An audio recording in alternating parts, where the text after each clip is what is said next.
Welcome back, everybody, to the penultimate week of the Double Dip Draft Season 4. We are on Week 7 doing the recap. As always, I am your host, Spood, coach of the Southtown Sandslashers. Joining me is my lovely co-host, Aurora, coach of the Hoenbroek Hunters, and yeah, it's the last week. We're here. We are After here. this, it's over. We did it, Reddit. Yeah, it was crazy. We started in late December, and now it is, as of recording, February 2nd. We are in the run-up to Week 1 of playoffs for those of us who qualified. Thankfully, as of last week's analysis, you should know, spoiler-free, that the both of us were guaranteed to qualify either way. So, we made it. We're prepping for our matches. We're going to go a little bit more into detail with the bracket and the rankings and the standings, of course, at the end of Week 7. More at the end of the video, but before we get there, of course, we have 4 matches in Division 2 that we get to talk about. Would you like to talk about them, Aurora? I would like to talk about them, and we're gonna start off with the best match of the whole week. By far. Our match, which features Spood, coach of the Southtown Sandslashers, and myself, coach of the Hoenbroek Hunters. That's because right. you didn't know that yet. In case you didn't know that, in case you haven't gotten sick of us saying our team names every single week. Yes, we are here, finally. Aurora was like my final boss. I was Aurora's final boss. You know, we were the top 2 seeds in this division, and it did end up panning out that way, thank God. It was a little touch and go for me there during the middle of the season. But I managed to bring it all the way back, and I managed to secure my second place spot as per my seed. But Aurora, what the hell? We did it. We did it. We fought. We made it to the end of the season. Mm-hmm. Going into this match, I know I don't need to tell you, but I will say just for the audience record, Aurora was sitting pretty at a 6-0 plus 24, right? Going in here, plus 26. Well, now you're at a plus 24. Spoiler alert. Aurora was literally undefeated this season. Had an insanely high differential. A lot of your matches. I don't think you won anything by less than like a 3-0 margin, right? Except maybe Cabral. Yeah, Cabral last week 3-0 was my worst win. Mm-hmm. There were 3 separate wins, which were 4-0s. Yep. 1 win, which was a 5-0, and 1 win, which was a 6-0. Right, and she literally just was crushing people. I mean, that much like high level, literally consistently hitting 3+ is it's a recipe for a very bloated differential in a season where the next highest differential was in the other division, and it was like plus 16, like a clear, more than a game's worth of differential apart. Aurora was the person to beat, and thankfully your boy Spood has a penchant for beating people that need to be beaten, at least in certain situations. In season 1, I like to think I famously was able to defeat Your Best Elevator, whose Suicune and therefore his team was undefeated in that entire season. I was the only person to do it. And that was cool. That's just a little accolade, a little thing, and I get to pin this one. This was a match for pride. This really didn't matter that much in the grand scheme of the seeding, playoffs, qualification, or whatever, but it was a pride match. We both wanted it really bad. Yeah, for me it was mostly keeping my perfect records, upping my differential by even more. Mm-hmm. Spood, in the worst case, could still lose his second place seeding. Yeah. In like a really worst case scenario. Yeah, if I got totally mopped here and then Vincent did incredible in his match, then I could have dropped down to 3rd seed. But if I won under any circumstance, or even if I had just lost but only by a little bit, then I had pretty safely secured my second place, and I couldn't possibly fall below 3rd. So I was feeling pretty good. I mean, it was like the stakes were, again, not as high as some of the other matches in the season, in the whole league, frankly, but we still decided, the ankle weights are coming off. It's time to it's time to put up our dukes, and it was a really good match. No one held back, which is the important bit. Yeah, which was good. And I do just want to say one more thing. I know we're harping forever before we actually get to the match analysis, but I just wanted to say there's a large catharsis. We're doing this together. We're watching our match together, and there's no longer, we don't have to shy away from being biased. I mean, we've literally got the full plate of introspection and perspective of this match from both sides. So, fuck the bias. You know what? We're here. We're here to talk frankly about our match. Isn't that right, Aurora? Mm-hmm. And you can slander my really weird sets and you know, Yeah, tell me what's what. fucking choice packs metal. Who does that? Yeah, I know, what the hell? That was crazy. The Trick Room Alolan Raichu was nuts. Here we go. Let's take a look. So, Zydog kind of ate my ass. The Tangrowth was always a really good switch-in, but it definitely was very scary, and I decided I was going to take advantage of my Sash turn 1 to make sure I had damage on this Zygarde so I could break it later with anything. It would die to a hit from... It would die to a Giga Drain from Tangrowth. I think it would have died to a Blaze Kick from Incineroar. It definitely would have died to anything Melmetal did. It would have died to Tri-Attack, would have died to Dual Wing Beat, so I just was like, fuck it. I'm taking my, I'm taking my 64 or whatever, and I'm just, I'll break the Sash, fine. Yeah, Zygarde is not necessarily known for being the most bulky Pokemon, at least the 10% form here. 50% is a different story, but... And, like, in my eyes, like, I know that this thing hits everything except Tangrowth pretty hard, and I actually am packing both Toxic as well as Sludge Wave for this thing. Mm-hmm. But I felt this, like, if you go into Tangrowth, I can really go into Zarude, because Zarude, Yeah, is intended to sit on the Tangrowth, Yeah. The Zarude set I actually wasn't expecting. I didn't think you were going to bring the Zarude, and I didn't really have like strong prep for it, and I actually started shitting myself when I saw the first bulk up, which is about to come out. Yeah, and I actually go really ballsy here, because like I did, after Akelka, I realized like, hey, even with a Flare Blitz, this thing doesn't kill me. Yeah, that is correct. And I hate running high recoil. I've shied away from like Flare Blitz on Incineroar and Flare Blitz and like Raybur on Talonflame this season, just because like they both kind of incidentally filled a niche in my draft as like bulkier switch-ins, which you don't necessarily want to be whittling down with like high recoil damaging moves, right? Like it was more important for me to keep Incineroar and Talonflame alive and like topped up on HP to be able to take hits. It's actually this is a max HP Incineroar, this is a max HP Talonflame, so they're literally like specced for bulk.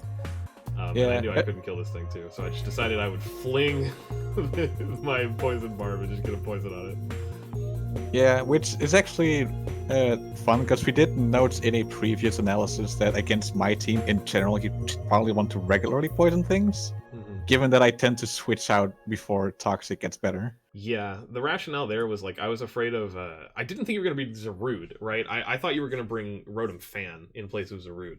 And I was afraid of a Trick Rotom Fan that could maybe gimp like my Melmetal, or maybe like take an Assault Vest from my Incineroar, or like, gimp my Tangrowth. So I was like, okay, I'm gonna run this Incineroar is gonna run Fling, so if it gets tricked some like, a Choice Scarf or like Choice Specs or whatever, I could just throw them away and continue to use it as like a defensive pivot. Yeah, which is interesting, because I have used that strategy in the past. So usually on Pokemon like Cress and I forget which other. Miltank. Yep. Like Pokemon which really like suffer from being gimped like that. Yeah. Yeah. Let's say like an Incineroar, it gets sort of gimped by being like tricked as Scarf or Specs or something like that. But it's not as bad, because it usually packs stuff like U-turn or Parting Shot. Yep. It still like deals like a decent amount of damage. Crest, once it's tricked, that thing doesn't deal damage. That's like base 75 with usually no investment. Right. So like tricking Incineroar wasn't necessarily on the docket. Yeah. But yeah, we are about to see a big misplay from me here, because I was forgetting that I was reducing my unspecial defense with close combat. Yeah, dropped the def by 2. This Tangrowth is actually running Giga Drain. This was for... Wow, we're going to take forever to talk about this match, because we have all the insight literally turn to turn, so we're going to just like really dig into it. So if you want to skip our fucking like auto fellatio, like... Yeah, fuck it. Timestamps are in the description. Yeah, timestamps. Check out the match there. Yeah, we're going to talk about this for a while probably. This was running Giga Drain because my team really struggled versus Body Press Diancie, which was... Diancie is on Aurora's draft. You could be forgiven for forgetting that it's there because it's never come. But I was really I forgot scared that of it's it. there. Yeah, and honestly, after a Body Press, because it has what's like 150 base defense, and then after a Body Press, it's like insanely high, like huge damage Body Press. So I was really scared of that. But Giga Drain, I mean, this thing could tank like the Body Press or the Diamond Storm or whatever. and just kill it back with Giga Drain. And thankfully, I was just like, oh shit, wait, this thing is like -2 Spadef. I'm just gonna hit it. Like it's gonna do damage, you know? Yeah, my rationale for staying in was mostly I figured you were gonna go try for a Spore move again, which I didn't want any of my shit to be, was it Sleep Powder? Yeah, Sleep Powdered, yeah. Yeah, I didn't want any of my shit to fall asleep. Yeah. And speaking of falling asleep, I ran this calc.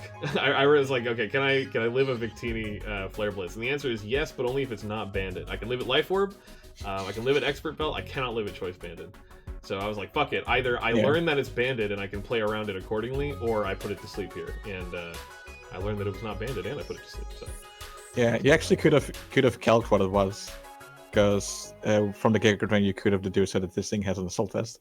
Oh, you know, I hadn't even considered that. That's why you're a 0.3 player and I'm a 0.18. So yeah, I didn't even think to do that. I was mostly just like concerned with, is it choice banded, and it was not. So that was the information that I gleaned from that. And I also got the sleep, although the sleep didn't end up mattering very much because it just instantly because it instantly wakes up. And I decided to go for Brick Break because I was thinking maybe you bring like screens to this thing. Mm-hmm. I'm not even sure if this thing gets screens, but don't think it does. I don't know. I was afraid because I'm pretty sure like a V grade would have just killed this thing. Yeah, probably. I would imagine so. It was also HP invested. I had a lot of just like bulk on my random Pokemon. Yeah, it makes sense against my team because my team generally outspeeds yours, so you want to like live hits and hit back rather than trying to play the speed game. Right, and that was like my idea. And this Porygon Z was kind of custom spec to like. Yeah, it's here to bully Victini, but it's not really here to, it's here to bully Victini and Slowbro, right? Maybe cheese a couple of, like, Dark Pulse flinches and do, like, okay damage. But before, when I brought this Porygon Z, it was fulfilling a purely offensive role versus Whiteloaf and Jason. I was able to get off, like, a lot of, I got the Last Resort sweep on Jason, I was able to get the Tri-Attack, like, Nasty Plot sweep or whatever, or it was a Agility sweep on Whiteloaf. But this time I was like, I'm gonna run it bulky support, I'm gonna put Trick Room on it, I'm gonna put like Trick on it, so also in case you were to trick me something from your Rotom fan onto this Porygon, which is a lot more likely than Incineroar, frankly, I would again be able to get rid of it. And actually the Trick comes in super clutch too. I'm very proud of how it played. Yeah, this is the first time that my Porygon is actually about to lose its fucking Violite all season, and I mean for Porygon, Slowbro, and Zygarde, this game was their first death. Yeah. This thing, because, God, Eviolite on Porygon 2 is just so insane, but it becomes a lot. It's actually still a decent wall without Eviolite, but with Eviolite, that thing's fucking hard to kill. Like, it's just straight up defensively, and especially defensively, it's insane. So I was like, actually, I'm down to sack this if you just, like, reveal some crazy shit, but I didn't think it was going to die to anything you could do, and I was like, alright, I'm just going to yoink the Eviolite. Just like, peace. Yeah, the thing to keep in mind with Pokemon like Porygon 2 is Porygon 2 used to be a final evolution. Yep. Therefore, it has stats of a Pokemon that has a final evolution. Porygon Z actually doesn't have more stats than Porygon, it just has them allocated differently. That's right, it's more of an offensive like threat than a defensive bulky threat. Mm-hmm. So, which makes Porygon with an Eviolite just ridiculous. Yeah, like doubly bulky. Same goes for stuff like Rhydon and Tangela to an extent. I mean, Tangela sucks, but you know, like it has its niche where it can actually get like regenerate. Don't fucking shit on Tangela. That thing is hard to kill. Yeah, it's good. It's good. But it's like, yeah, you'll see like the best Eviolite users, like Chansey especially too. That's like the Eviolite user. If it got an evolution that came in a later generation, it's like not really adjusting for the power creep. So you're essentially just giving this crazy defensive bonus to what was designed to be a competitive final stage evolution Pokemon, which that's what makes it nuts. Even way back in the first SSL ever, I had Golbat on my team, which that thing with an Eviolite is actually especially really tough. Yeah.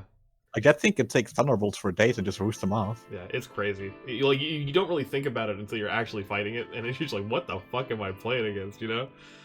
Yeah, and so basically this is to show, you know, the power of like knockoff or like tricking the item away. Yep. Is huge. Yeah. And then Toxic, you were just trying to gimp the Porygon, assuming it would stay in. I just went raw into Melmetal so I could maximize the Trick Room turns. And then it's just classic shit. Actually, I was going for the flinch there, believe it or not. I mean, I figured I was either going to flinch Slowbro, hopefully, or I was going to hit something neutrally if you did this thing. Because I was kind of over overcorrecting in my mind a bit, because I know that versus players like you or IDM or Scoots, right? Like when I'm fighting someone at that caliber, you're going to try and like absolutely minimize my advantage state every time I get like any kind of momentum. And I was kind of expecting that you would like switch in Slowbro and then immediately switch out Slowbro, not even like teleport it, just so you could like preserve the HP and also get in like maybe immunities or resists on everything. Like maybe you could get in like a bulkier Victini set and just kind of eat a double Iron Bash and then go back into Slowbro, predicting me to like, you know, try to Earthquake or whatever, you know. So I was like overcorrecting a bit, but I also figured like hopefully if I double Iron Bash with a Slowbro I can flinch it, because double Iron Bash does have a 30% flinch chance that it rolls twice because it hits twice. So if it gets the flinch on either of those hits, then it goes through, which makes it effectively like just over 50%, I think, of a flinch chance. Yeah, which is ridiculous, but it's not really that great when you consider the fact that, you know, metal is 90% of the time going to be the slowest thing. Yeah, it makes it scary in Trick Room though. Yeah, it's terrifying in Trick Room. Basically Trick Room, while it's up for me, it's just a matter of surviving. It's just waiting it out until I can go in again. Yep. Because, like we've discussed before, my team outpaces yours. It does. That means in Trick Room, fuck. Yeah, and Porygon Z is not really a traditional like Trick Room setter, since it's a bit more frail and a bit more like quicker offensive like oriented, whereas like Porygon 2 or even regular Porygon people will get like for really cheap on the draft pool. You know, they're an effective like Trick Room setter because they have like the Eviolite bulk to warrant like getting in, taking a hit, and then using a minus priority move. But it was kind of a gambit. It paid off, you know. I was able to actually get 2 different Trick Rooms, which was really good for me. I did get good fortune with these flinches. I get it like twice, I think. Yeah, I could have killed the Melmetal later in the thing if I had hit it with Flamethrower there, but the flinch made the Flamethrower not go through. Or if I had burned it with Skulls, but I'm pretty sure with Flamethrower. Actually, let's talk about this interaction too. We're going to talk about it all. You know what? Fuck it. This is our video. Fuck you all. So I went raw into Talonflame. I think I was just expecting like Pheromosa to come out raw. I don't even know what this fucking Talonflame switch is, to be honest with you. I can't remember what the rationale was, but Victini came in and I knew that I was going to be doing like piss for damage because it's like not at all attack invest. It's like all speed into HP. So I was like, all right, well, that's not good. So I was afraid of the Bolt Strike and I got the fuck up out of there. Yeah, I fucked up massively by not putting Bolt Strike on my Victini. Yeah. I thought that maybe it would be like Scarf here. You were right though, like you kind of, what's the word? You've shown the Victini and you've only used one word like move per interaction, right? You've used like one V-Create, then switched out, one Brick Break, then switched out, one U-Turn, then switched out. So I was thinking that maybe it was like U-Turn or like Choice Scarf, like U-Turn sort of offensive. But I didn't, again, like calc for the Giga Drain damage to see if it was Assault Vest, which it was. Yeah. So it's also just a matter of like thinking of those things in the heat of the moment. Yeah, because like you usually like calculating damage like against you, trying to figure out does this thing have a life orb, or is it like maybe like a Choice Scarf? You're not necessarily looking at your own damage unless you need to know if something kills or not. Yeah, it's kind of just like I accidentally my way into a good play by thinking this thing was Scarf later when it just, you know, because I thought that maybe you'd overpredict and click like V-Create assuming that I would switch out into something predicting a Bolt Strike, but you just didn't have the Bolt Strike. So I basically like played that you weren't going to hit it, and you didn't hit it, but for a very different reason than I thought you were going to not hit it. Also, in this instance, just as a heads up, you should sack your Incineroar 10 out of 10 times, because if you let this thing get up a sub, I mean, it's not the worst for me because I have like priority Talonflame, but goddamn, I was just not about to fiddle with that. Yeah, and this thing, it's not sub. It's Throat Spray, and it's a full special attacking Pheromosa. Weirdly enough, with Protect as its final move, because it has Ice Beam, Bug Buzz, and Focus Blast. And Protect is on there purely so that, like, my initial... Because I wasn't sure if you were going to bring Talonflame, so I felt that your answer to my Pheromosa would be to just go into Incineroar, fake out, switch out into something, go back into Incineroar, fake out. Again. Yep. Yeah, which like 2 or 3 times, and that kills Pheromosa. So I was like, I'll just Protect on the first turn that the Incineroar is out, which prevents the, which, you know, it doesn't have any other priority I need to worry about. Yeah. And that was smart. It also would have come in handy, I imagine, if you were in on like just the tail end of a Trick Room or something, and you needed like that one turn. Yeah, I didn't think about that during the match. Yeah, well, I definitely could have just stalled out the last turn of Trick Room that way, but I didn't. Oh well. You know what they say about hindsight. It's 1783. That's right. It's fucking 1984, and we're all living in this Orwellian nightmare where there is no hindsight.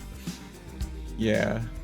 Anyway, yeah, Dueling Beat does about, clean 2 damage. And then I eat shit from this flamethrower that I had no idea was coming, so that wasn't great. Yeah, it's the first move that's straight ball on here is shown. Yeah, honestly, I did not expect that literally at all. It makes sense in hindsight, but man, my team does boast like a lot of special weakness and a lot of fire weakness, so I should have prepped for Firebolt, but I did, not Firebolt, excuse me. I should have prepped for Flamethrower, but I did not. Shout out to Firebolt, dude. Yeah, you should have prepped for Firebolt's team, not for mine. Yeah, I should have prepped Firebolt's team. You know what I mean? He did not make it in the playoffs, unfortunately, which was very tragic. But man, that guy fought like a champion. Anyway, that's a different division analysis. Go watch that one instead if you like Firebolt. This one's all about me. The match, by the way. Yeah. So I got this in. I went for the Volt Switch. I don't know. It was kind of just like a gomble. I thought that switching in Zygarde would be kind of aggressive, and I've shown in the past that I like to click Psyshock and like Surf on switches. So I kind of just like, fuck it. It's probably relatively safe to just click the Volt Switch and hope that Psydog doesn't come in, and then it didn't. And for me, like the just like safe move to click is just go into Porygon, because like no matter what you click with this thing, it's not doing much to Porygon, even like despite its Violet being gone. Yeah, this thing is still very. I mean, like these normal types, they just eat special hits. Like, have you ever tried to like Thunderbolt a Snorlax? That shit doesn't care. And then I was able to get off another Trick Room here because I had identified, essentially at this point, I was like, okay, it's Foul Play, Toxic, it's probably going to have, like, Tri-Attack, which I calced and lived. Or, what was it? I calced and lived, like, I think it was Ice Beam or something I was expecting you to have. I don't remember why. Or, like, no, it's Thunderbolt. I calced for a Thunderbolt because I thought you'd have Thunderbolt for Talonflame. And I lived that, and I lived the Foul Play, and I knew obviously I lived the Toxic, so I was like, you know what? It has Recover. It only has, like, 3 moves. I'm pretty sure I'm safe to come in here and just click Trick Room again. Yeah. The last 2 moves on extra Recover and Teleport. Okay, so it didn't even have anything other than Foul Play to hit, so that's... No. I was, basically, I calced for Thunderbolt, and I was like, okay, it doesn't have, Thunderbolt won't kill me if that's what it has, and I don't think I'm going to take too much damage from anything else, so... Let's go. And then I did, and then I just got in Metal Raw again. Yeah, I kind of hoped that I could just, like, stall up more turns of Trick Room by just, like, letting it naturally die by, Toxic, which would have taken 2 more turns. But you just like hard went in. Yeah. Like the one thing I really regret about this match is just I should have clicked more attacking moves. I shouldn't have switched as much. Yeah. I was able to get like I was able to make some fairly aggressive plays, and I didn't get punished too hard for it because you were just like playing very defensively. Yeah, and I shouldn't have. I should have played more offensive. Yeah. But again, that's hindsight's 1865. When I see you in round 2 of play, or I guess grand finals playoffs, to run opposite sides of the bracket. You can run it back and maybe beat me. Yeah, and this is sort of where I like regret my life, because this Victini has like nothing that can hit this dumb Talonflame. Yeah, I figured that. So at this point, I was like, okay, this Victini Scarf is probably not going to click like Bolt Strike because it kind of lets Melmetal in. So I was just like, fuck it, I'm expecting a V-Create, and I'm just going to like roost it off. And then I did, and then it wasn't for the reason I thought it was, but that was the correct read. And then I saw the U-turn, and I was like, okay, I'm just an idiot. That was really dangerous. Yeah, and here I steal your Gill. Yeah, it's true. My wings now. Yeah. Like, the important thing for me versus the Talonflame was just I could not let that thing stay max health. Mm-hmm. Because if it has max health, then Gale Wing gives it priority, which makes it faster than my Pheromosa. Yeah, whereas otherwise, like, I've obviously shown that I'm not Scarf, and I think Scarfing this thing would be a stupid idea anyway, because it has Gale Wings. And I was also scared of the Stealth Rock. Again, I figured something was going to come, like maybe Diancie would show up and throw a Stealth Rock or something, so I was running Boots on Talonflame just in case, to keep it at, like, that topped off 100%. Yeah, and sadly my Pheromosa ends up not having any move that can hit the... Yeah. Hits Talonflame hard enough, because Ice Beam it's neutral, Bug Buzz is resisted, and Focus Blast is also resisted. Shockwave still, I think you ran the calc and Shockwave wouldn't have killed if you'd brought it either, or at least maybe it was like a tight roll or something. Shockwave would have been like marginally stronger than Ice Beam, but it would have been, let me think. No, it would have been the same damage as Focus Blast. Mm-hmm. So like it would have done marginally more, but not enough to matter. Yeah, and then that flinch was really good. That was a very good flinch. And this was a teleport for sure because there's obviously you outspeed me. So. Yeah, no, it's a teleport to like ideally go into slow bro, but yeah. Again, should have just clicked foul play. I'm not sure why I didn't. Yeah. And like looking at it now, I can't tell you why I didn't. I don't know. It's different, It's obviously watching it back. It's like it's not the same as playing it out. But when I killed the slow bro, I definitely baby popped off. I was like, yes, fuck that thing. Let's go. Yeah, this was poor assessment from my part because I should have realized that the Pheromosa is actually less valuable than the slow bro is. Yeah, that does make sense actually. Because at this point, Melmetal is like worn down to the point where even though it's like crazy high HP like defense, like it is going to die to 1,000 arrows here, and it's going to die to a V create from this thing. So, it's outlived its bulk and it's too slow. And I'm not going to really get in like Porygon Z to set up another trick room at this point. So yeah, like I didn't have any one answer to Melmetal, but I also knew that since Melmetal can't recover outside of its leftovers, I knew it would be worn down. So like if I just could keep going, keep surviving, keep occasionally hitting it with Slowbro or Porygon, then it would eventually die or be in range of something. And now I've finally got it in range of 1,000 arrows. Yep. Thankfully, I was like, okay, I had managed my sacks like really fucking well. I also knew, here's an interesting thing. I don't know if you noticed about 1,000 arrows, but if you 1,000 arrows on Talonflame, it doesn't do super effective damage. It does just neutral. It counts flying as a resist the first time around. I didn't know that. So I remember like realizing that in practice, and I was like, oh shit, 1,000 arrows at max HP only does like 50% of this thing. So I knew I could kill it at 36 with a dual wing beat. So I was feeling pretty good about that, but obviously I didn't want to go raw into it and then just eat 2 for no reason or whatever in case it was like Scarf or something. So. Yeah, you can see it against my match with Remedy too. The first 1,000 arrows against Zapdos is resisted. The second one is not. That's interesting. That's so strange. Yeah, because it's maxed down, which means it quote unquote loses its flying typing. Mm-hmm. But yeah, I figured Raichu's gonna do nothing for this match, so I might as well just kill it off here. Get in Nashville Hot the Talonflame and click dual wing beat because it's gonna kill Porygon. It's gonna kill Zygarde. It's gonna kill Pheromosa. It's not gonna kill Victini, but it will do damage to Victini, which can't recover. So, basically, this is the freest dual wing beat of my life. Yeah, and again, poor assessment, because I think my win condition here should have been Zygarde and Slowbro. Mm-hmm. Especially, I should have realized that this Victini doesn't do it. Yeah, and then this was like a 50-50 that you lost as well, which was unfortunate. Yeah, it was either... Well, it wasn't a 50. Like, the problem is, Talonflame's faster than Victini. Mm-hmm. So it's like, eventually you'll...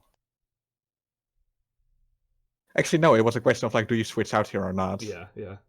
Because I was predicting you to switch because you would lose to V creates eventually. I would knock you down down further every time. Yeah, that's true. Although I mean it was. The important thing here is after V create you are in range of Pheromosa's Ice Beam. Mm-hmm.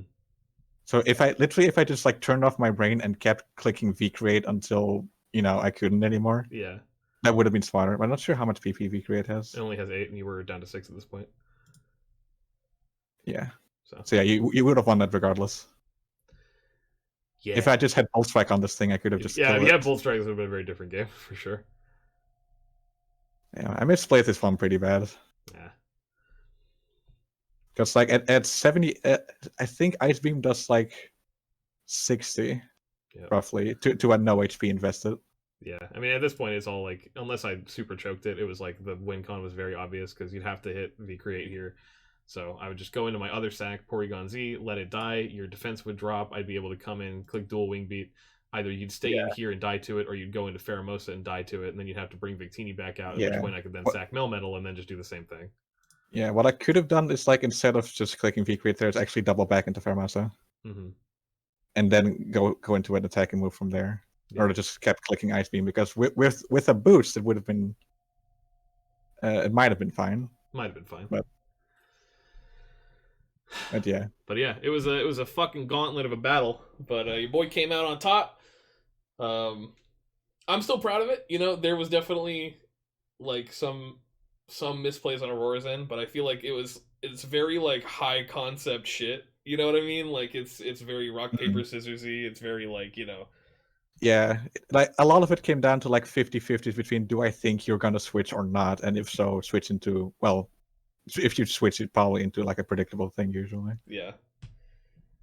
And I don't know. I got a little lucky. I got a little brain juice. I came out with the superior team building. You know, the lack of bolt strike helped me out a hell of a lot, for sure. And it all just came together into a nice, neat little dub package. And we take those. You know what? We do. Yeah, I'd argue the only like bit of RNG here that mattered is the one flinch on slow doing the trick room. Yeah. But again, like that, if like statistically it is in your favor because it's like slightly over 50%. Yeah. You can fucking like roll King's Rock with it too if you want to be an asshole. Actually, I learned something about King's Rock, which is that it does not add flinch to flinch chance moves, only the things that don't flinch. Oh, okay. I actually didn't know that. Yeah, I didn't know that either. I thought that it did. Because definitely I was considering like King's Rock, you know, double 40% is just fucking nuts, right? So I was thinking about doing that, but it turns out, yeah, there's a reason people run it on like Cloister, but not, you know, Jirachi. Yeah. Which is because, fucking two times 40%, that would only give the opponent a 36% chance of even doing anything. Move, yeah. Which is the same as, you know, Serene Grace Jirachi, you know, but roughly. It's a little worse, I think, or a little better. It's a little worse for the opponent, a little better if you're the one using it. Right. Because Serene Grace leaves you with 40% chance. Yeah. But this was, I think, you know, again, biased a little bit, but I felt like this was kind of the highlight match of the division for this week. The other ones are a lot shorter, a lot more clear-cut, and there's, I guess there's a couple where there's more on the line, but we'll see after the second match that we review here in just a second that a lot of this did end up being kind of just a ceremonial week for Division 2. Yeah, there really only was one match which determined anything, which was Jason's match versus Remedy, which is the one that we're going to get to next. Yep. Because in that one, if Jason won, then top 4 was locked in. If Jason lost, it suddenly left the door open for Remedy, for Cabral, for Skittles. All of them could still make it in at that point. Skittles by actually insane technicality, frankly, but still very possible. Whereas Remedy and Cabral were actually both reasonably in contention for taking the spot, depending on the outcome of their respective matches that week. So, but it all came down to, did Jason lose? In Aurora, in the match between Remedy, the coach of the Kansas City Krabbys, versus Jason, the coach of the Hartford Honchkrows, did Jason lose? No.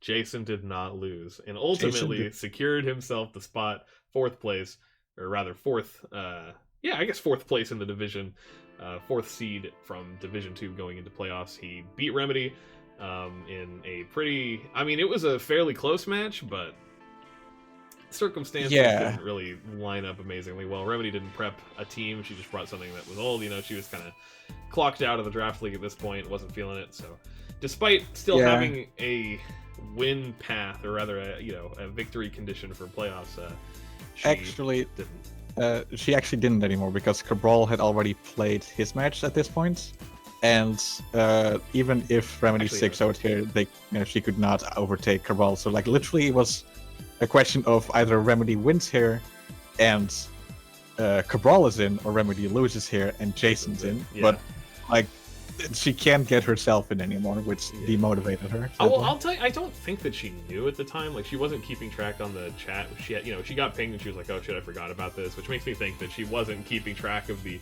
complex micro interactions, the mathematical probabilities, right, of whether Cabral or Remedy or Jason advances. I think that really she just kind of was like, oh, I'll probably lose, it doesn't matter, even if she didn't know, or even if she did know. I think that it was just like a mentality thing, which, I would say there's no cure for that, but, it's time is the cure for that. It's just like throwing yourself at it and kind of molding your mindset over a period of time, which Remedy just hasn't been exposed to the league for long enough to develop that, like, thick skin for, taking losses. And it reflects. It sucks.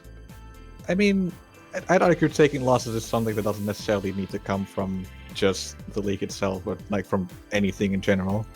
I suppose. I mean, I would argue that the league is kind of a specific type of loss. Like, I think that, going to, like, for me, another competitive outlet for myself is Super Smash Bros. Melee, And going to a tournament, it's kind of easier to stomach a loss week to week because there's going to be another tournament next week where you come in with a clean slate. Whereas in the draft league, if you're playing over the course of a 7-week season, and you're getting to the point where it's like playoffs is determined by your wins and losses and differentials, then yeah, I totally understand why taking a loss here is kind of unique to taking a loss in a different aspect, because it's reflected over the course of the week. Like Firebolt missing a head smash on Claire makes him lose that game, but then 6 weeks later it makes him lose playoffs too. So that's true. Yeah. So I get it. I really do. Like I empathize with the Remedy struggle, but to be honest, it was kind of lame to not see her try. And it sucks too because she had a really good matchup versus Jason, we think, and we didn't really get to see it showcased in such a way. Yeah, I mean, I do feel we get to see it showcased, given that this is a team not at all meant for Jason's team, and it ends up so close. Yeah, and it's actually the infamous 5 choiced bonds team that she brought versus Cabral. So that alone is like, anyway, let's watch it. Let's just let's chew on it. Let's see. So yeah, this thing is choice banded. I think she realizes the Brave Bird does a shitload of damage to literally everything. So why wouldn't you click it? Yeah, the only thing that we're willing to come in on this is the fucking Thunderous. Yeah. And Thunderous did not come in. It wasn't even coming here, weirdly enough. So Slinging just takes 1 trillion damage for no reason. This thing actually mostly kills itself to recoil, which is funny.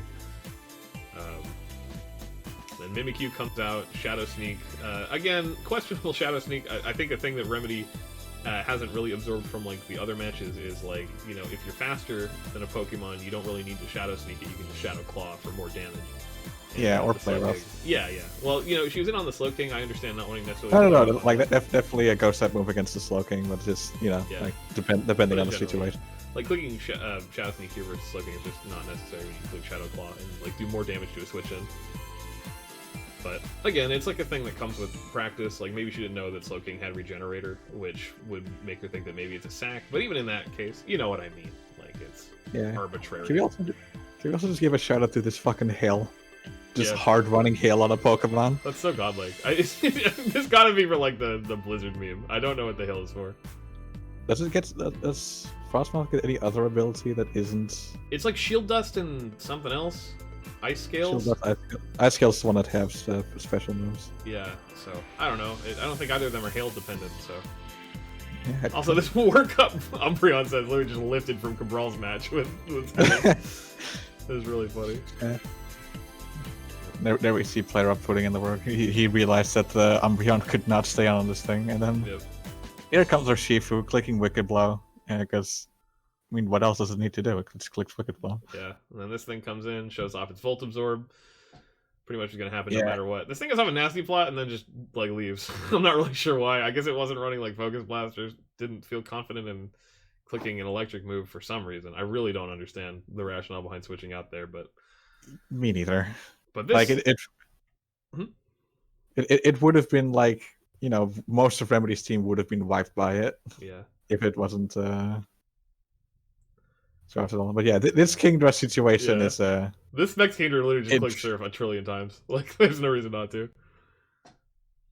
Yeah, and Jason, he just sort of stalls out the burn damage with Regenerator here. Which, it works, but he does sack his Umbreon in the pursuit of that, which, ultimately he wins, so I guess that's objectively the right play since it worked, but maybe a bit of a destructive path, you know what I mean?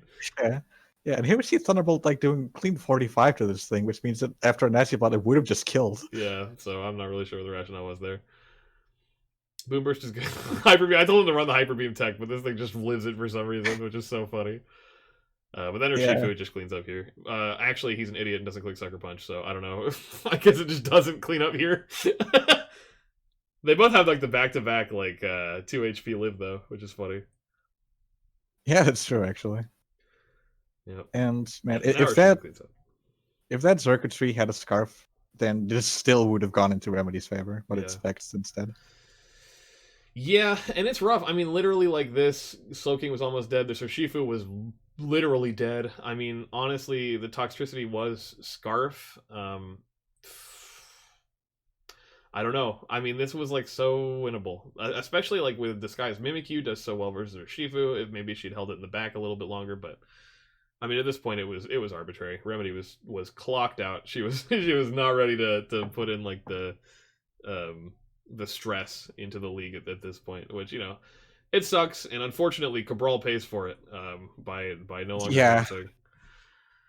It's a whole fucking like Rube Goldberg machine, and at the end, it's Cabral getting fucked. Yeah, really. Ultimately, the determining factor of this match was like, who do I like better? Do I want Jason to go on? Do I want Cabral to go on? Is it worth even trying? Like, I don't know. Remedy was grappling with a lot, and when you see how close she brought it with this team, just like the slightest bit of prep, I felt could have literally just won Remedy the game, and it just didn't work out that way.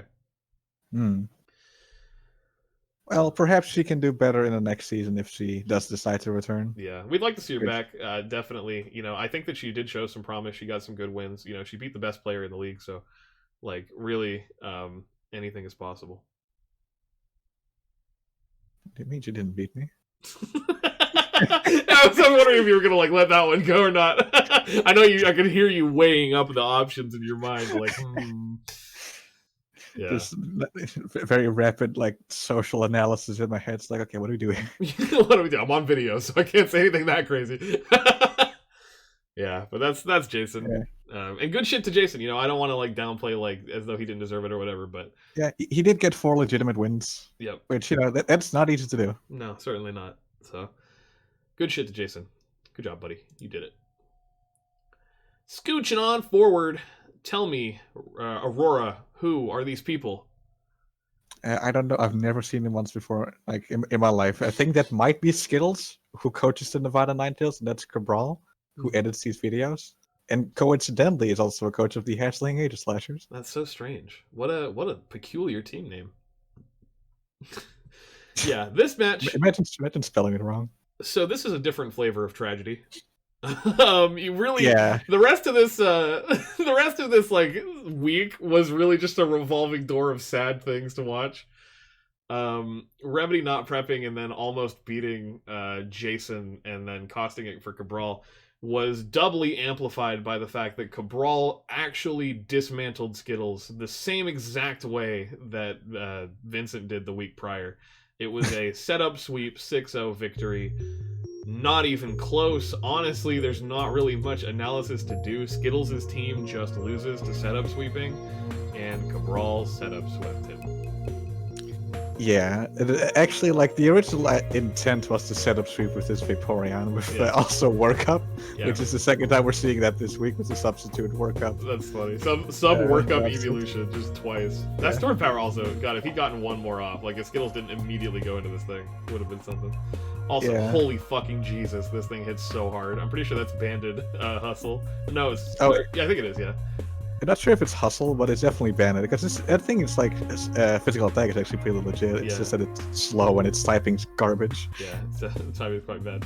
Oh, but there's the classic Destiny Bond moment, and then he tricks Scarf onto it, just like you, with his own Rotom. True, except I tricked it onto Suicune, I think. You tricked it onto Cress, I'm pretty sure. Or onto Cress. Same difference. They're the same pocket. They do the exact same thing. Also, that sucks for Skittles. This thing is literally Surrey, but so he misses the 60% twice, which sucks.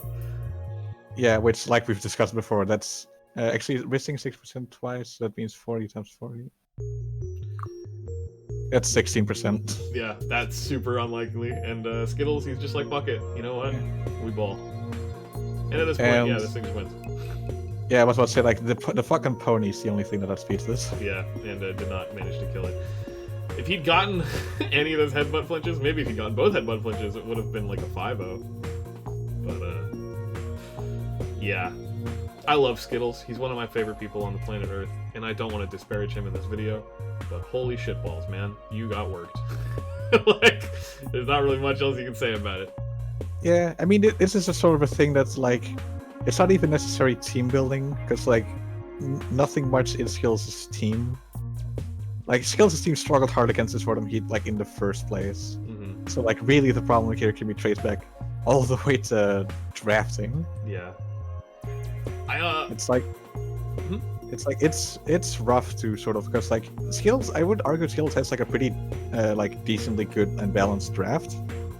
It's just that his speed tiers need some work because like the fastest thing is the goddamn Rapidash. Yeah. And after that, it falls off so fast. It's like Suicune and Crest are like both base 85, but they usually don't run speed investment because you want them bulky. And it just like as soon as something is set up, it lacks the like priority to take care of anything. Yeah, it's really difficult. Yeah, and no real Pokemon that enjoy and can work with a Sash really well. Yep. It's like there isn't much need to Sash the Suicune because like in 90% of circumstances, it's not going to get one shot, it's going to get worn down. Mm-hmm. Same with Crest, same with Gothagrigus. Celesteela even, yeah. Yeah, Celesteela. Even Dunsparce is like decently tough. It's like you don't sash those Pokemon. It doesn't make much sense. Like you get a lot more benefit from running them with like a Scarf or whatever, or leftovers. Yeah. I will say, I mean, aspects of the game that I felt were notable were like Cabral didn't bring Pelipper. It was the first time he just said, fuck it, I'm not even going to run the rain, I don't care. Like, no Pelipper, no Barraskewda. That was to boost the effectiveness of Overheat on this thing if it came down to that. Which was good on Cabral. And I actually will give it to Skittles. I think that he was playing correctly in terms of like, oh shit, I'm being set up swept. Like, use my win con, right? Like, Trick Room, Destiny Bond, Gothagrigus. He was breaking the subs early. You know, he tried to go for the headbutt flinches, which was absolutely the right play. Or is it flinches or para? I forget. Flinches, headbutt flinches. Okay, yeah, body slam paras, yep. So he was going for like the headbutt flinches, and you know, that was literally the right thing to do. He just like, it was a combo of like bad luck and too little too late. Like it just It's also a question of like when the Gothagrigus is in versus the Rotom and it's just set up the Trick Room. They're both still at full health and Cabral hasn't nasty plotted yet. And that's the turn that Skittles decides to click on Destiny Bonds, which I'm pretty sure like no Kelk will have Gothagrigus die there. Yeah, pretty much. That thing is very bulky. I feel had Skittles just gone for like a Shadow Ball first, and then you know after the Buster special attack was set up, then go for the Destiny Bond because you're still on the Trick Room, you're still faster. Then this thing would have just like hit Gothagrigus would have died, Destiny Bond would have taken down with it. Yeah. But it's and at that point, Skittles is like draft gets like a lot more scary. Yeah. Well, I will say, I mean, to Cabral's credit, right? He still has Aegislash at full in the back, which can just do the exact same setup sweeping, just really well. You know, it had I know it was running close combat. It was running like Shadow Ball or Shadow Claw, you know, like Autotomized Swords Dance or something. So he still really like would have a tough time breaking through it. Yeah, but I feel Skittles has better answers against Aegislash than Rotom, because one problem with the Rotom here is Skittles couldn't glare it, because Rotom is an electric type and it can be paralyzed. He could have paralyzed the Aegislash. That's true. That is very true. You're right. Well, I don't know. It's hard to say, but hey, he tried it. And Cabral, man, poor guy, put his heart and soul into it, put on an incredible performance. I mean, just isolated the weakness and exploited it really hard. You know, it took a page out of your book and was not enough on the remedy loss from the Jason match. So he lands just outside of playoffs qualification. Yeah, weirdly enough, despite his differential being better, his overall record just happens to be, you know, one win is a loss instead for Cabral. Yep. So, tragic for Cabral. Yeah. Definitely sucks, but you know what? Like, he definitely deserves... Oh, did not mean to zoom that. I don't know how to do that. Definitely kudos to Cabral. You know, he you know, put his heart and soul into it, and we love Skittles. You know, thank you for playing with us again, man. Tragic. Just tragic. Yeah. You know, Skittles got some good wins this season, though. He did. He got 2 wins. He beat Nick and... Who else did he beat? Who else did he beat? He beat somebody else. He didn't beat Jason, did he?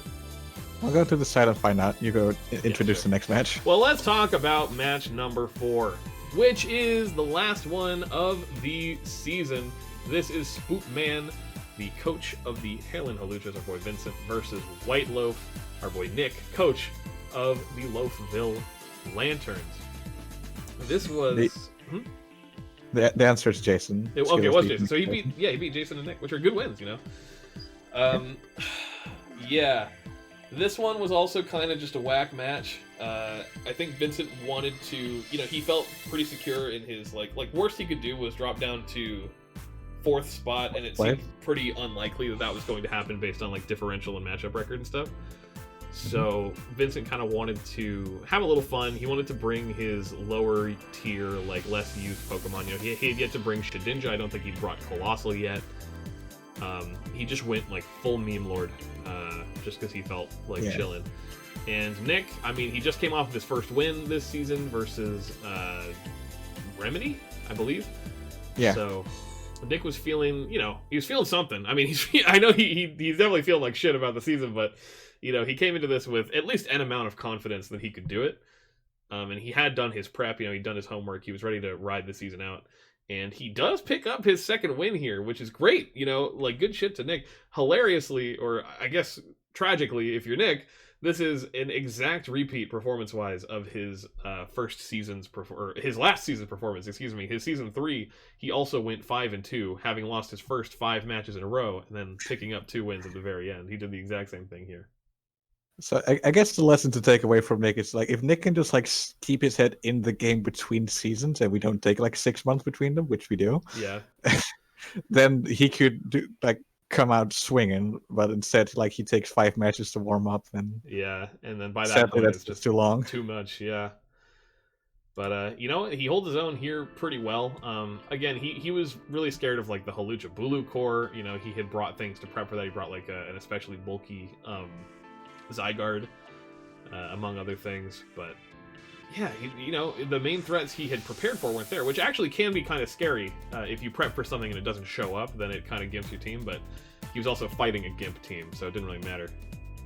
Yeah, like for instance, he did actually like somewhat fear the Shedinja and had like coverage on several Pokemon to take care of it. In this case, packing the Air Slash on the Vikavolt. Right. Which immediately takes out this Life Orbed Shedinja. Was it actually Life Orb? It was Life Orb because with a Life Orb it outcoached the like a lollipop Blacephalon. What, with a sneak? With a Shadow Sneak. Oh, well, I guess I could see that working actually, but it's just like Blacephalon's frail, not necessarily that Shedinja is strong. Well, he should just run a Bandit. What an asshole. Well, Bandit like limits your moves options if you're not in against it. Limits your move. He can click one move and he dies with a Life Orb. What are you talking about limiting move options? No, he can click Toxic. He can click support moves. Okay, that's true. I guess so. Like its only attacking move was the Shadow Sneak specifically for the Blacephalon. All right, I guess that does make an amount of sense. It is kind of memey, but you know, whatever. Yeah, and speaking of memey things, in comes Choice Specs Gyarados. Yeah, I remember before this match, he was like, "Oh yeah, dude, Choice Specs Gyarados, man, like it's got a pretty workable special attack stat. Watch the way it totally doesn't kill this fucking thing and just instantly dies." I mean, like Gyarados, like legitimately does have like a decently workable special attack stat. It's just that against when it's also using non-stab moves, that's when it starts getting rough. Yeah. No, I just I didn't like the Specs Gyarados here. Like maybe it could have worked somewhere. Maybe it will still work somewhere in the playoffs, but certainly not versus Nick, man. You know, he was definitely underestimating Nick a bit. I think he felt a little bit too. Oh, he was super cocky. I talked to him a bunch of times. He was like, my last match is Nick. That'll be fine. Yeah, no, and absolutely not. Like the old guard knows. The old guard knows that Nick, you can't fuck with Nick, really. But he had to kind of beat it into Vincent here a little bit. I'm kind of glad he did, to be honest. Like, yeah, give him a little bit of slice of humble pie. I'm very glad that Vincent didn't get away with this. Yeah. Shout out to the Aerodactyl. Yeah, the Aerodactyl actually did some fucking work these last couple of weeks. I did not know it got taunt. A lot of weird Pokemon get taunted. A lot of birds do, but I guess people just feel taunted by birds a lot as they shit on your car. That's true. I do feel taunted by birds. Yeah, and look at fucking Double taking 1 billion because it doesn't have Violet. Yeah. That was a crit plus fucking 4 Shadow Sneak, and it barely did over half. Oh my god, this thing. I mean, that's probably also a bulky. Yeah, I mean, it is. Yeah, he literally said that it was bulky Zygarde. But yeah, Nick likes to run that coil. Yep, he's a coiler for sure. And then he just gives it to this thing. He knows that he's just like, whatever, I might as well just safe switch into this thing. And I'm pretty sure this just cleans up, right? I don't think this thing does it. I think Blacephalon does later. Oh, yeah. The fucking red card forces it out. That's right. Red card it actually is a Skarm reset. That's true. Yeah. But at this point, it's just a question of like either Vincent stays in and it dies and it gets a boost and then can kill the pile of swine, or he switches into the pile of swine and it gets 2-hit KO. Yeah. But Nick decides to switch. Yeah. Look, I don't know. Might as well just get a little bit right on your differential. Just get a little extra credit. I think actually this thing guy's toxic. The extra credit would have been to just stay in with the Blacephalon and kill this thing. Like, there's no way this thing looks a shadow. Yeah, you're probably, I don't know. Maybe he was, from the Blacephalon? I guess he was afraid of.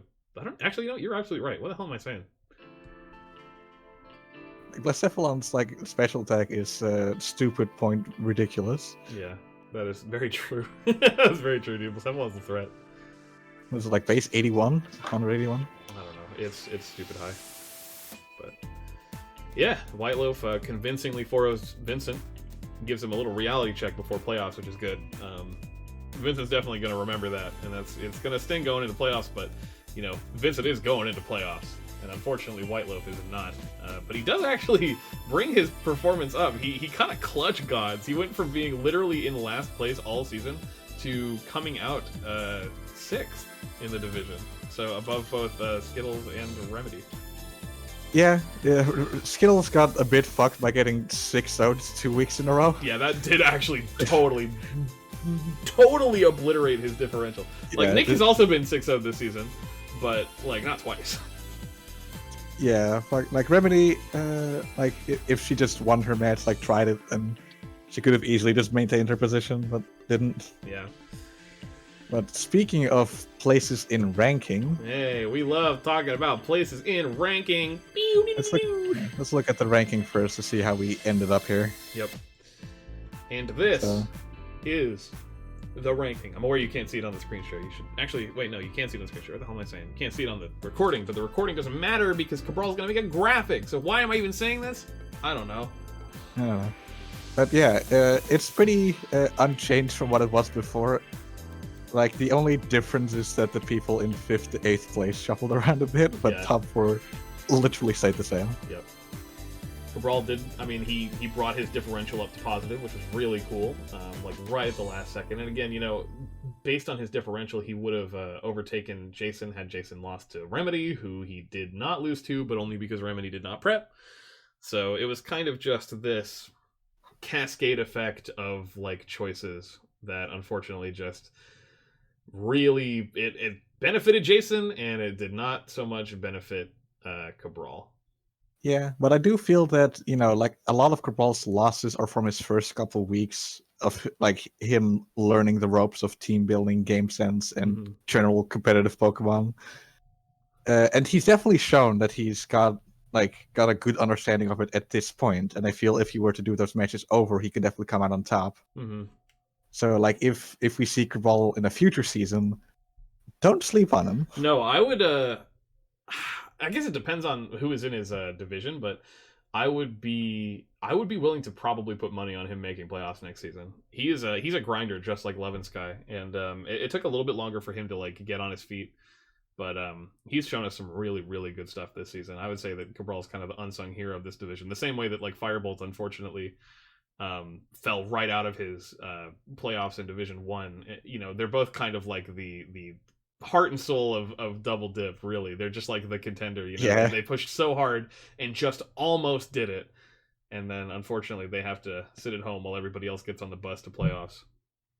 Yeah, it kind of feels like, you know, they are the working class while the fucking top 4 of both divisions are the bourgeoisie. Yeah, we really just fucking, like, controlled everything.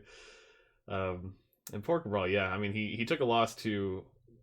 damn, I mean, actually, you know what? He beat all 3 of the people below him and lost to all 4 of the people on top of him. Yeah, actually. That's kind of like a perfect, like, you know, that's kind of the mark of consistency, right? Like, if you land below the people you lost to and above the people you beat, then I guess that's where you belong, right? But damn, you know, there's just so like, oh, him beating Jason came down to 1 misplay, right at the end. Like, if he'd rain danced, then he'd be in playoffs, you know. in that one difference, it would have changed. It would have put Cabral in playoffs instead of Jason. Yep. But we can talk about like ifs and buts all day long. Yeah, this is undeniably the world that we live in, where Aurora goes on in first place, Spood goes on in second, Vincent goes on in third, Jason goes on in fourth. And honestly, I do want to give a huge shout out to Jason, my boy. I love you, dude. Good shit. He's been grinding. He's been here since season 2. I'm definitely glad he finally got one. Yeah, good shit. I know. I feel like I've been disparaging Jason by accident in this video, but I promise. I promise. I'm really happy that he got into playoffs. I think it's super cool. It's just like we want a lot of people in playoffs, and ultimately only 8 people can fit in there, and only 4 per division. Yep. So it's the downside of doing this with friends. That is true. Yeah, it sucks. You don't want to see anybody not go on, but unfortunately that's just the way it works, right? 4 people advance, 4 people drop out each division. So we are down to our top 8 of our original 16 competitors, and we can actually take a quick look-see. We can shoot over to our final thing we want to discuss, which is the playoffs bracket. Yes.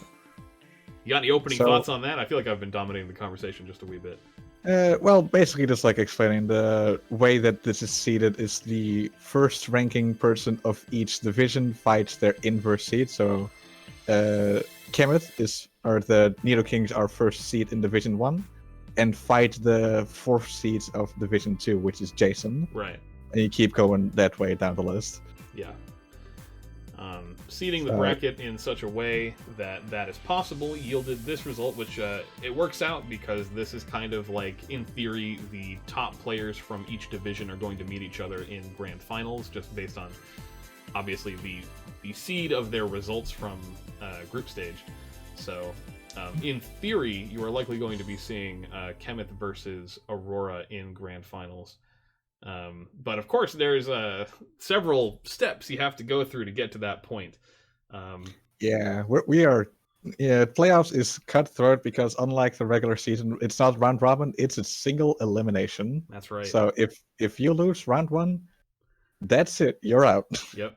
Congratulations on tying for 5th, but you're out of the game if you lose your round 1 playoffs match. And same deal. When you get to the top 4, it's slightly more lenient. You'll always get to play 2 games at that point. There's going to be the bronze match, which is what the loser of each semifinal match will play versus each other to determine who gets 3rd. And there will be, of course, the grand finals match where the winners of the semifinals will compete for 1st place, the honor, the glory, the trophy, the everything. Yeah, the big old crown, the big old trophy that gets sent to your home at some point in time when Corona isn't a thing anymore. Yeah, eventually. I kind of thought it would be easier to get the trophies than it was. So they're still coming, I promise. They're just taking a hot minute. So stay tuned for that. It's in early access right now. You can buy in. Yeah, you definitely can buy in. I'll tell you what, the Dippies are coming up. We haven't really announced that on the channel yet, but everybody will be at least getting, well, not everybody, right? But some people who are eligible through the Dippies will be getting some nice certificates actually mailed out to them that I can literally have in my hand in package right now, wiggling in front of the microphone so you can hear them. And believe me when I say, like, there's going to be prizes this season, I promise. Yeah, it's also a lot easier to just like send a letter with just something paper inside to someone than it is to send and like get a fucking trophy graphed and shit. Hey, if you get a Dippy, Aurora, you'd better frame that shit. I have absolutely nothing hanging on my walls right now. I'll make it the one thing that I put on the wall. Yeah, the coveted Dippy. Yeah. I have things that I want to put in the wall, but I just haven't put them lately. Fair enough. Well, I guess like assessing the actual like structure of this playoffs bracket, I have a hard time deciding if I want to talk about this from a personal angle or just like an objective one. I guess I'll try and do both. I guess I can have my cake and eat it too. My playoffs route will likely be shot down quite early because I have to play the Brussels Espions, the #1 seed of the entire season going in, who performed well. I mean, he performed well. Obviously, he made it into playoffs, but relative to an IDM season that you would expect, having 2 losses is no, sir. He lost to Claren Firebolt, and really, those matches, they hurt. Yeah, I mean, one of those losses was more just like IDM getting a bit overconfident with his cute nonsense. Yeah, definitely trying to be cute. Yeah, and Claire, I feel just straight up wasn't lost. That he definitely could have done things Yeah, differently that match. He definitely could have been better. yeah. He sort of realized that his team lost the Comfey, and for some reason just Didn't didn't bring decide stuff to that could pack deal with it, anything or like, for yeah, it. he kind of lost like the stuff that he'd packed for Comfy really early, and didn't team build hard enough at countering it like from the get go. Yeah. So I'm sure he won't make that mistake again if he does happen to meet Claire again in bracket. But of course, my round one is IDM, and I do not expect to make it to the next round. Frankly, maybe I can pull off a miracle, and I'm certainly going to try my ass off. But IDM is a very scary opponent to have in round one. But somebody's got to have him. So. Yeah. I mean, speaking of scary opponents, all of them are. Like, all four of these matches are ones to watch, because, Oh yeah. like, these are titans. Oh yeah. There's really no other way to put it. And also Jason's here. And also, and also, Jason, get fucked. Let's go. Yeah, I will say, if I'm being completely honest, I don't know. So the matches, there is, I think, a bit of a skill disparity, or at least kind of a resume disparity in some of these matchups, because Scoots and IDM definitely underperformed in their division relative to how they were seeded. They were expected to come out in first and second, and instead came out in third and fourth. And so you're going to have what look to be a bit lopsided of matches, right? Like, myself versus IDM is literally Season 1 winner versus Season 3 winner. You know, like, after round 1 of playoffs, one of the previous season's winners will be knocked out. So that's a pretty high-profile match, and I would be remiss not to mention Scoots versus Aurora is kind of a staple match of upper-level double dip, and it's happening right at the beginning. Whereas Claire versus Vincent and Kenneth versus Jason are essentially like brand new matches. You know, these are people that, I mean, they've obviously proven themselves, especially Kenneth has had such a killer season that he certainly like deserves to be here. I mean, everybody, of course, deserves to be here. But man, I would honestly, like, even trying to just strip my bias aside, like, I really think that like Claire versus Vincent and Scoots versus Aurora are on like a different level. But that's just how it panned out with the placements of everybody from the group stage. Yeah, it's also like interesting, like just the way that Division 1 came into this, because there were 5 people in very hot contention, all of them really good, and one of them didn't, wasn't able to make it because we only have 4 slots. Right. And now we're here with, one person missing who arguably also like really deserved it, because they did come out with a positive win-loss ratio, just wasn't good enough. Right, just barely didn't make it. So that is really tragic. I guess I'll give a quick bio. I don't know. I'll talk about the different individual players. I'll try not to let it drag too long. We're already over an hour, but Ne'er-do-well Nido King's Kenneth, he started playing Double Dip in Season 3, where he had a modest performance. He went 2-5, which isn't great, but like it's still like 2 wins in your inaugural season, so like getting a win in your inaugural season is really damn hard. You can ask Mass how hard it is. He had to fight tooth and nail and just barely got one at the last second.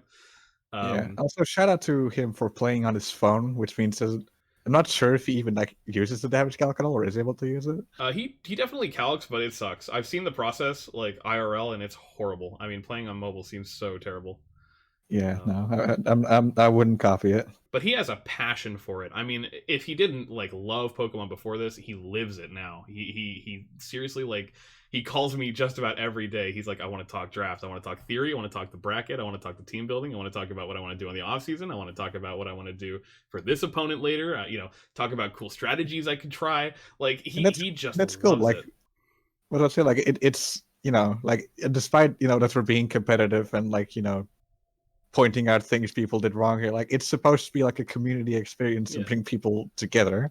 And like I feel we've had like a lot more of those like this season, especially with like the watch parties. Yeah, the watch parties have been really, really fun, and it sucks to be like on the hot seat for like everybody's just like eyes on your match. But I love it. I mean, I love being a spectator. Watching Double Dip is almost more fun, if not definitely more fun, than playing it.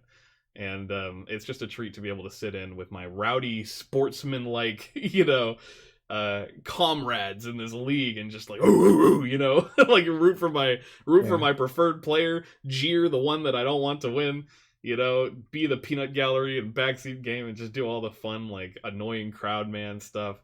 It's just a treat, and the community really does feel like it's really coming together here in season 4 in a way that it hasn't before. I was about to say, like, definitely before we've had the like drafts that we used to do in one big call, which also were really fun. Those were just fun, people fucking like yelling at each other, cussing each other out for sniping like draft Pokemon. Yeah.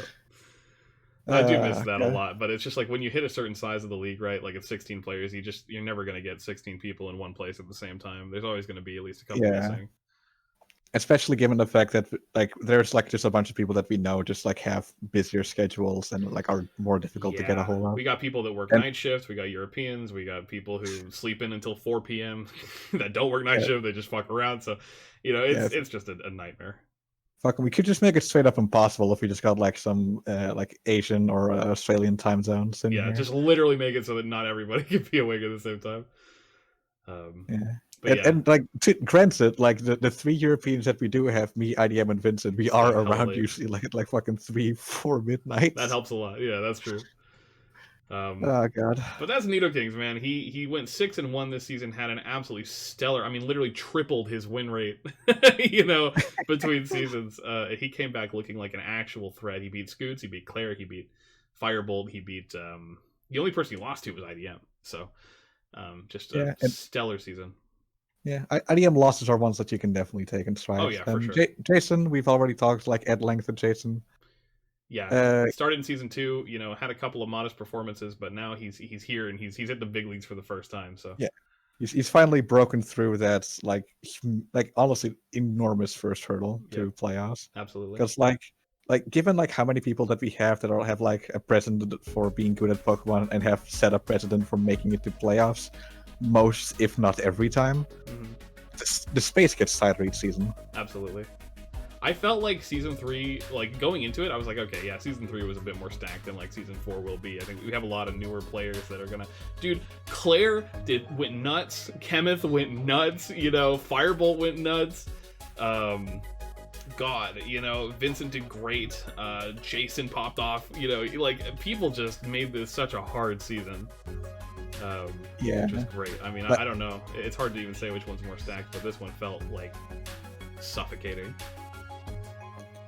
I feel definitely if you look at Division 1, I feel Division 1's like a lot worse than Division 2 was, like in it feeling stacked. Just the fact that someone, Firebolt ended up going 4-3, but he could have potentially, we could have had someone go 5-2 and not make it, and not make playoffs. I didn't even think that was possible. I was about to say, like, usually like around week 4 we start calling out the site like, oh, if you get your 4th win, you're like mathematically most likely gonna be in playoffs. And this was just, it's tragic. There's like no other way to put it. Yeah, absolutely. And we have you know. Yeah, I belabored the point a lot. In the work. You know, you're a champion of a season, for fuck's sake. Yeah, I always kind of felt like, so the season 1 was a lot less stacked. It was only 8 players, and I dodged IDM, so it was kind of a fraudulent win if I'm being honest. But I definitely, you know, I treasure the win, and I hope that I can, you know, make the dream run and become the first repeat winner of Double Dip. I think that's a story that I'd like to be a part of. But of course, that requires me to overcome my bracket dodge from season 1 victory. So it's going to be a storyline, you know, something's going to happen, and it's going to be important. I mean, we have a 1 in 4 chance of, 2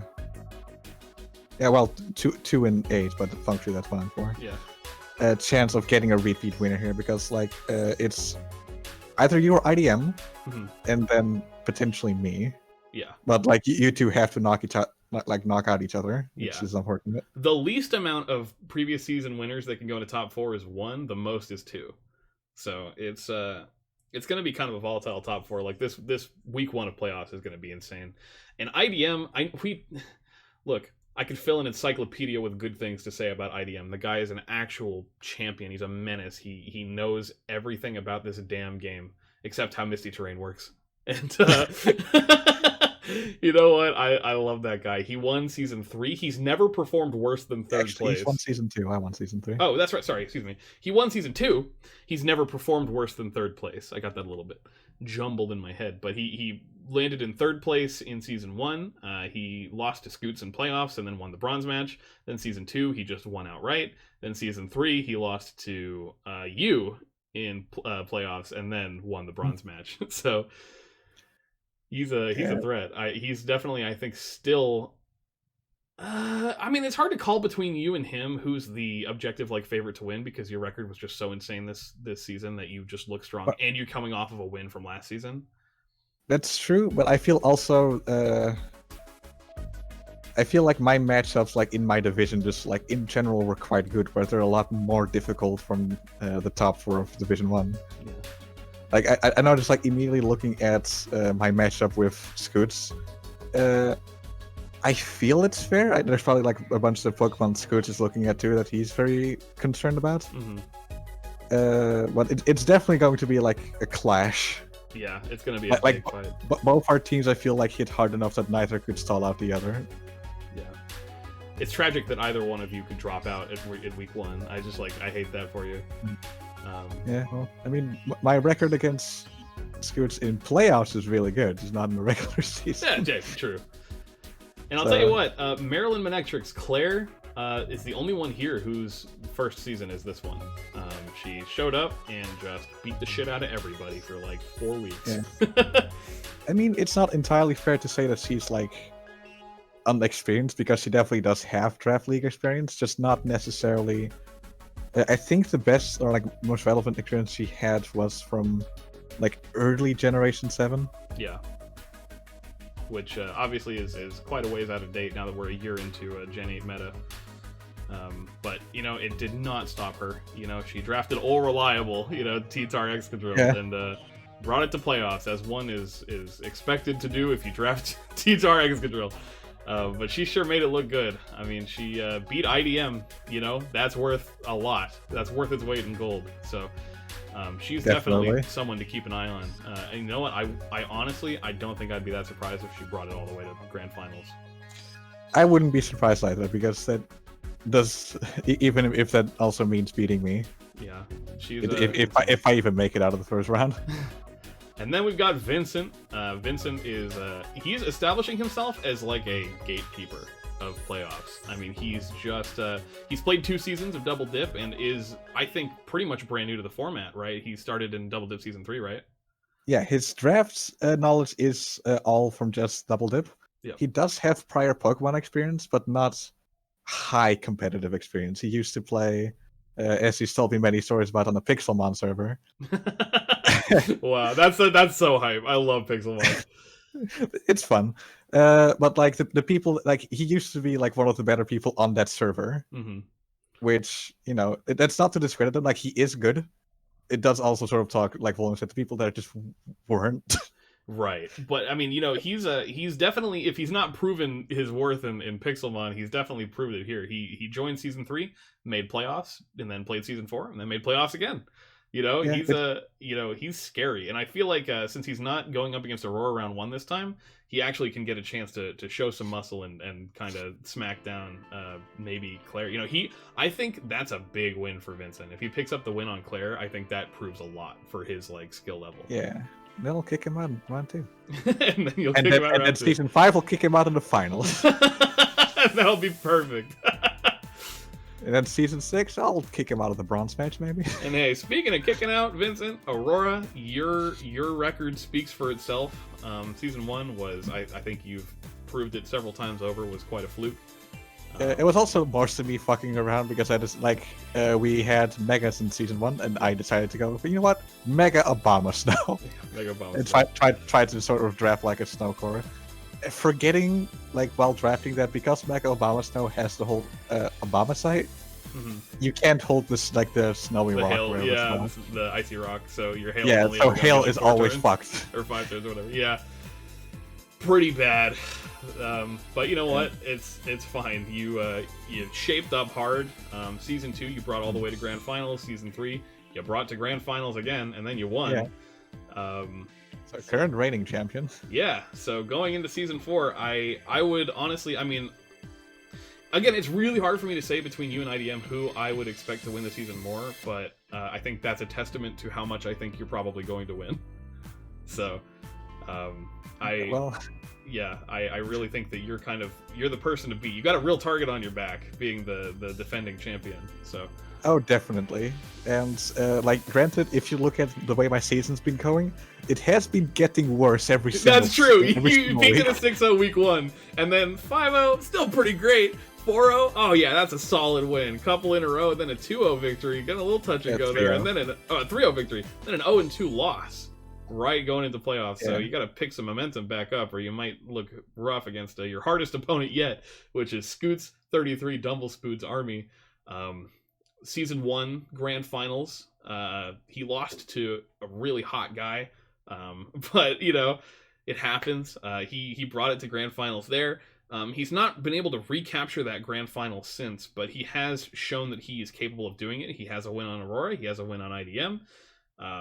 You know, he's got a hell of a lot of wins on me. He's got like 4 wins on me. We fight a lot. So Scoots just like does so well every time, but just like barely manages to get short. Yeah. It's like you said in season 2, the one that IDM won. We had a double elimination, and Scoots ended up up against me twice, and I happened to beat him twice just because apparently I was one of the few people who had something that could resist his like Mega borderline Swampert. Insane rain team. Yeah, he actually got the crazy. He was literally Mega Swampert, Pelipper, Greninja.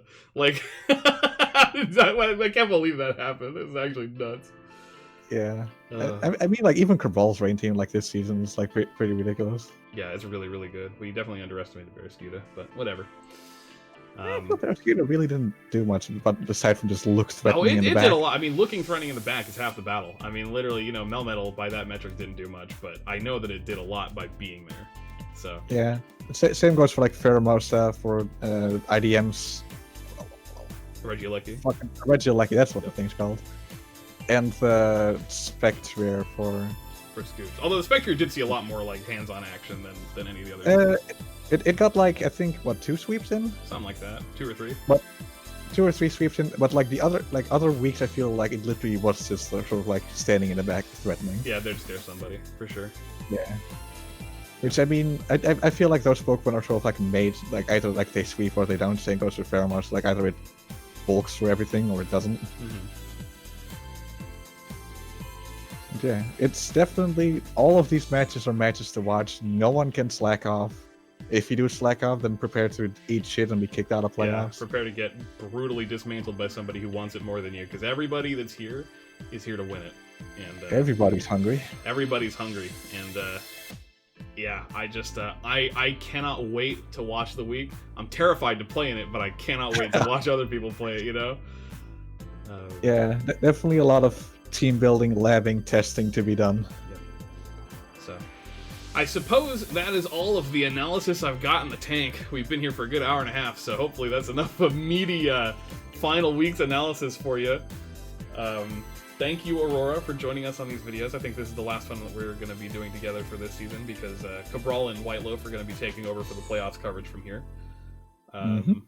So, thank you. You've made it an absolute delight. I could not have possibly imagined creating this league without your, not just insistence, but your, I don't know, your action. You're a very hands-on planner. And I remember just, you know, I love telling this story, and I'll do it real quick too, because we're having a little moment here, because it's going to be our last time on video for the season.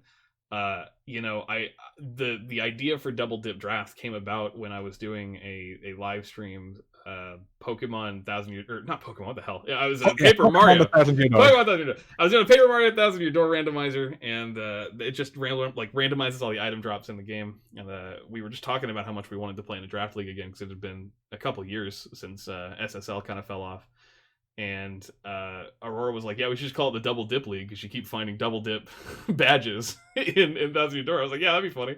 And then I woke up the next morning, and you'd already planned the whole thing out. You had a spreadsheet by the time I woke up, and I didn't think that, you know, I was not prepared.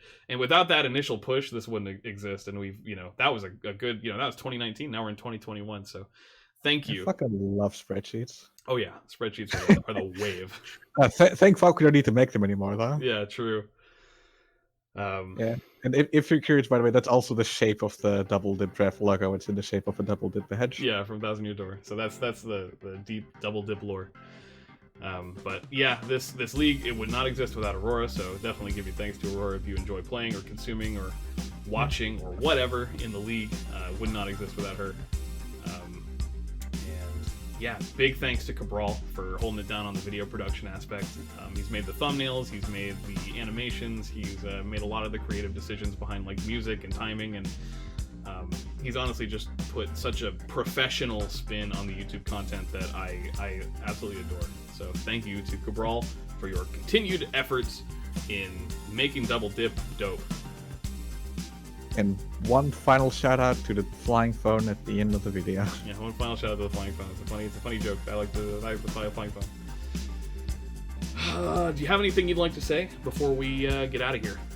Just best of luck to everybody that made playoffs, and thank you for playing to the people that didn't make playoffs, the people that are just watching. If you're interested in future seasons, hit us up. We're always looking for more people. Always looking for more people, definitely. We have a very cycling list of players, so there's always going to be a spot if you're looking for entry in the next season. Mm-hmm. I think that's about does it. Yeah, that'll be it. Thank you all for joining us. Thank you again, Aurora. Thank you to me, because I'm holding it down like a goddamn champion. Thanks for watching Double Dip. Thanks for making it great. Thank you for the incredible Season 4, and thank you for watching. You all have a lovely day. Bye-bye.